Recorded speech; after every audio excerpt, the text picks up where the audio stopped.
اللهم اهدنا فيمن هديت، وعافنا فيمن عافيت، وتولنا فيمن توليت، وبارك لنا فيما أعطيت، وقنا شر ما قضيت، فإنك تقضي ولا يقضى عليك، إنه لا يذل من واليت ولا يعز من عاديت، تباركت ربنا وتعاليت. نستغفرك اللهم ونتوب إليك. اللهم اغفر لنا وللمؤمنين والمؤمنات والمسلمين والمسلمات، وأصلح ذات بينهم، وانصرهم على عدوك وعدوهم. اللهم لك الحمد على ما قضيت، ولك الشكر على ما أعطيت. نستغفرك اللهم ونتوب إليك.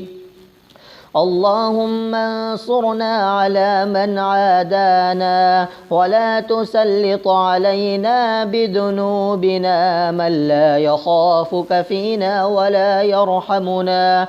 اللهم لا تدع لنا في مقامنا هذا ذنبا إلا غفرته، ولا هما إلا فرجته، ولا كربا إلا نفسته، ولا دينا إلا قضيته، ولا مريضا إلا شفيته، ولا مبتلا إلا عافيته، ولا حاجة من حوائج الدنيا والآخرة هي لك رضا إلا قضيتها يا أرحم الراحمين.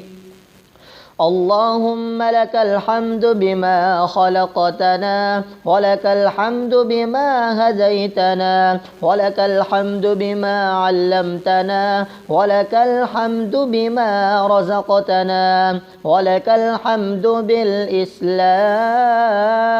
ولك الحمد بالإيمان، ولك الحمد بالقرآن. اللهم يا فارج الهم ويا كاشف الغم، لا إله إلا أنت سبحانك إنا كنا من الظالمين، وإن لم تغفر لنا وترحمنا لنكونن من الخاسرين.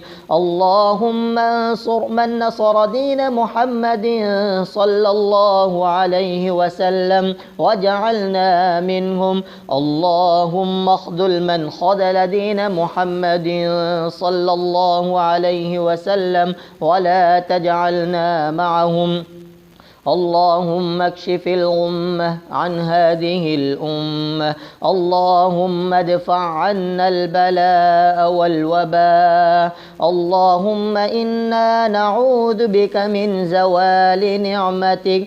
اللهم انصر الإسلام والمسلمين. اللهم انصر الإسلام والمسلمين. اللهم إنك عفو تحب العفو فاعف عنا يا كريم. اللهم ادفع عنا البلاء. اللهم ادفع عنا البلاء والوباء. اللهم قاتل الكفرة الذين يجحدون آياتك ويكذبون رسلك ويقاتلون أولياءك. اللهم خذهم أخذ عزيز مقتدر، إنك على كل شيء قدير. وصلى الله على النبي الحبيب الكريم.